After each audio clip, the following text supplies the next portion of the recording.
Hello friends, welcome back to Jhatpat English, जिथं इंग्रजी शिकतो आपण मराठी भाषेमधून. फ्रेंड्स, आपल्या चॅनलवर आपण 30 दिवसात इंग्रजी वाचायला शिका ही सिरीज सुरू केलेली आहे आणि या सिरीजमधला आज आहे 11वा दिवस. या सिरीजमध्ये आपण इंग्रजी वाचायला शिकत आहोत अगदी शून्यापासून. तर या व्हिडिओमध्ये आपण आर जोडाक्षरे वाचायला शिकणार आहोत, अर्थात आर ब्लेंड्स. यामध्ये BR, CR, DR, FR, GR, PR, TR यांचं वाचन कसं करायचं आणि या शब्दांपासून तयार होणारे जे काही शब्द आहेत त्यांचे सुद्धा वाचन कसे करायचे ते आपण या व्हिडिओमध्ये बघणार आहोत. चला तर व्हिडिओला सुरुवात करूया. आज आपण काय शिकणार आहोत थोडक्यात लक्षात घ्यायचं आहे. ब्लेंड्स म्हणजे काय, आर ब्लेंड्स वाचायला शिका आणि शेवटी आपण बघणार आहोत सेंटेन्स रीडिंग. ब्लेंड्स म्हणजे काय, जेव्हा दोन व्यंजने शेजारी येतात तेव्हा आपण त्या दोघांचा आवाज मिळून वाचतो. या दोन्ही अक्षरांचे आवाज स्पष्ट ऐकू येतात. फॉर एक्झाम्पल, B आणि R अर्थात ब आणि र एकत्र आला की त्याचा साऊंड होतो ब्र. त्याचप्रमाणे क आणि र एकत्र आला की त्याचा साऊंड होतो क्र. म्हणजे या ठिकाणी CR एकत्र आला तर आपण त्याला वाचायचं आहे क्र आणि BR एकत्र आला तर त्याला वाचायचं आहे ब्र. यानंतर आपण BR, CR आणि DR यांचा सराव करणार आहोत. सुरुवातीला आपण BR उच्चार असणारे शब्द बघूया. BR चा उच्चार ब्र असा होतो. काही शब्द बघा, ब्राउन, ब्रिंग, ब्रश. यानंतर CR याचा उच्चार क्र होतो. याचे काही शब्द आपण बघूया, क्राय, क्रॅब, क्रॉप. यानंतर DR चा उच्चार ड्र होतो. याचे काही शब्द आहेत, ड्रिंक, ड्रम, ड्रेस.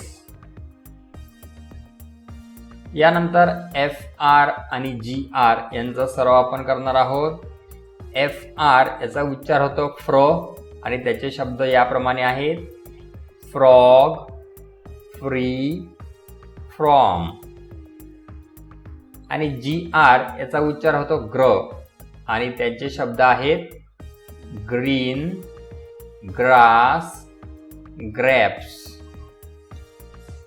यानंतर PR आणि TR यांचा सराव आपण करूयात. PR याचा उच्चार होतो प्र. बघा याप्रमाणे, प्रे, प्राइज, प्रेस. यानंतर TR चा उच्चार होतो ट्र. Train, tree, trip. यानंतर आता आपण सेंटेन्स रीडिंग करणार आहोत. The frog is green. The frog is green. Drink the milk. Drink the milk. The train is at the tree.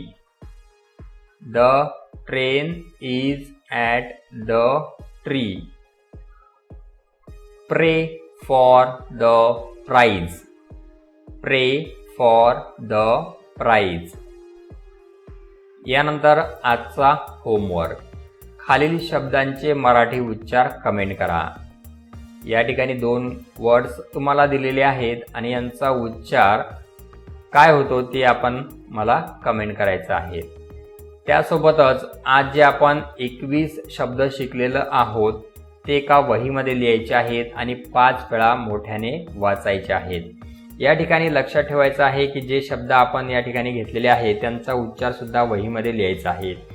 अनेक वेळा आपल्याला उच्चार करताना अडचण येईल, परंतु जसजसे आपण व्हिडिओ पुढे पाहत राहू, एक एक नियम समजून घेऊ, त्याप्रमाणे प्रत्येक शब्दाचा उच्चार कसा करायचा, त्याचं वाचन कसं करायचं हे आपल्या लक्षात येत जाईल. तर आजच्या व्हिडिओमध्ये एवढंच. उद्याच्या व्हिडिओमध्ये अर्थात येणाऱ्या व्हिडिओमध्ये आपण S जोडाक्षरे शिकणार आहोत, अर्थात S ब्लेंड्स.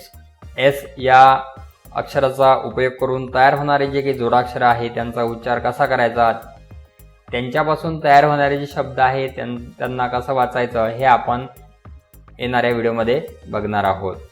तर आजच्या व्हिडिओमध्ये आपण इथंच थांबणार आहोत. व्हिडिओ आपल्याला कसा वाटला नक्की कमेंट करा.